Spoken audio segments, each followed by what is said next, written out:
Week 22 of the 2024-25 NBA season is over, which means it's time to run it back. This is Run It Back NBA Week in Review.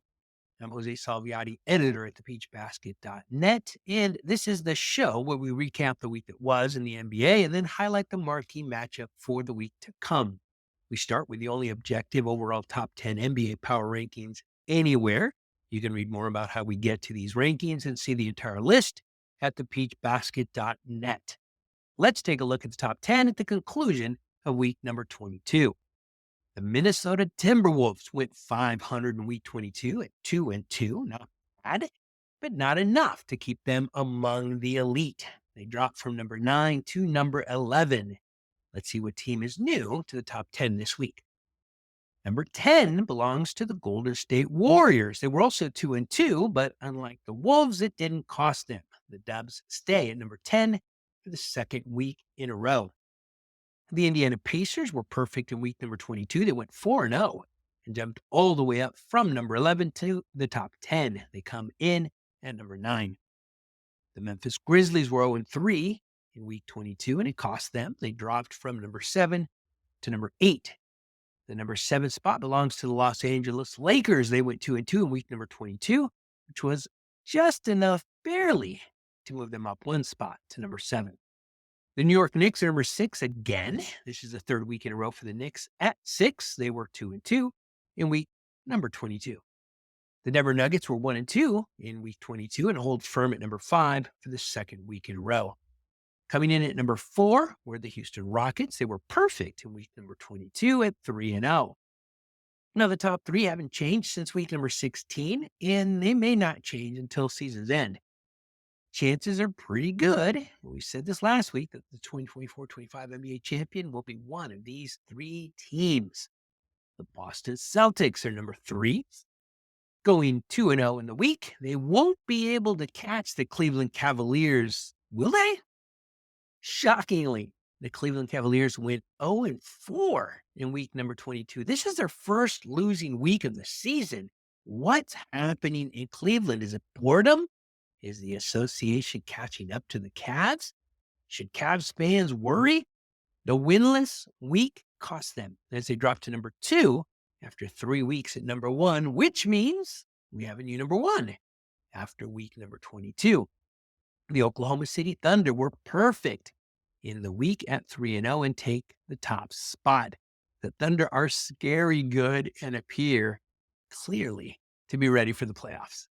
That's the objective top 10 list for week number 22. If you want to see where all 30 teams land this week, please visit thepeachbasket.net. Now let's shift our focus to the players. These are the best to do it by average in week number 22 of the 2024-25 NBA season. These are the best by average in shooting, rebounds, assists, blocks, steals, points, and game score. Quentin Grimes. He's a 24-year-old, 4-season NBA player with a career average of 10 points per game. He's played for 4 teams over those 4 years. On paper, he's a journeyman. This journeyman had himself a great week. The 76ers shooting guard led the entire NBA in points per game, averaging 31.8. Not over 1 game, not over 2 games. That's over 4 games played. Really good to see that from Quentin Grimes. The top 3-point sniper was Isaiah Joe. He made 4.7 3-point shots over his 3 games played. The top field goal makers were Shea, Gilgeous-Alexander, and Cade Cunningham, both pretty good players, and both averaged 12 made shots. Shea did it over 2 games played, while Cade did it over 3. The best center not to be an all-star may very well be Ivica Zubac. The Los Angeles Clippers center averaged 14.7 rebounds over his 3 games played in the week to lead everyone. The top offensive rebounder in the week was Donovan Clegan. He muscled his way to 6 offensive boards on average over his 3 games played, while Zubac was the top defensive rebounder at 10.3. The top assist men were both guards this week. Now, that might not surprise you if you've not listened to our report week by week, but this is surprisingly a category somewhat dominated by centers. But not this week, as Josh Giddey and Tyrese Halliburton both averaged 12 assists. Giddey did it in 2 games, while Halliburton did it in 1. Miles Turner was the top rim protector, and the rim protector the Pacers needed, especially in a game against the Nets. Turner led everyone, setting back 3.7 shots over his 3 games played. The top thief in week 21 was Amen Thompson. He swiped 7 possessions in his 1 game played. The top game score for week number 22 belongs to James Harden. This might surprise some people. The Clippers guard might be flying under the radar a bit, but he's having a really good season for the tough out Los Angeles Clippers. His 27.2 game score led the association in week number 22. Now, as we look ahead to week number 23, there's an interesting interconference matchup between the number 4 in the Eastern Conference Indiana Pacers and the number 1 in the Western Conference Oklahoma City Thunder. Pacers will travel to OKC to see if they can stop the Thunder's momentum. Now, we end this segment with a segment we call Full Court Press. I like to ask AI for its thoughts on viral trending NBA news as we head into the week and see what it comes up with. And this is what it picked. SGA, Shea Gilgeous-Alexander, takes the MVP lead. That is interesting. March Madness and NBA draft prospects. I'm a big fan of basketball, but I don't watch enough college basketball to really have a say here. Definitely would recommend you look up Nick NBA on YouTube for some great draft prospect coverage. I'm sure that's going to be on Nick's channel real soon. The next topic, LeBron James. He's returned. What's that impact going to be like? And I think certainly the Lakers are looking forward to having him back. It didn't go good in game 1. But let's see how that goes long term. These are all great topics, but I really want to focus on the MVP race because this has bothered me for some time. The story was that the Oklahoma City Thunder star, right, has overtaken Nikola Jokic in the latest Kia MVP ladder ratings or rankings. And I get it. I understand it. Shea has been incredible for the Thunder. He has career highs this season in points, 32.9, 3-point percentage of 37.4. That's over a full season. He had like a 40% shooting percentage in his shortened season. But over a full season, this is a career best for him. And the best effective field goal percentage of his career at 57.8. He's a superstar. He's undeniable. And the Thunder are the best team in the association, also undeniable. But how do you vote against Nikola Jokic? Center is averaging a triple-double. 29.1 points, 12.8 rebounds, 10.3 assists. He might be the first person to average a 30-point triple-double in the history of the association. It's crazy. Over the last 4 seasons, Jokic has finished first, second, and first in MVP voting. In other words, he's a 3-time winner. And the time he didn't win, he came in second. So our voters bored with his play. It's possible. They don't want somebody to win it 4 times. That puts you in absolute rarefied air. I'm not saying that's what's happening, but could it be what's happening? Which brings up something interesting that is frustrating about the MVP award to me. Can anybody define it? What does it really mean? Is it the best player? If so, how do you define best? Can the best player be on a losing team? Is it the best scorer, the best clutch player, the player that makes other players around him better? What exactly is the MVP award? It's that subjective nature of the award that is so frustrating to me.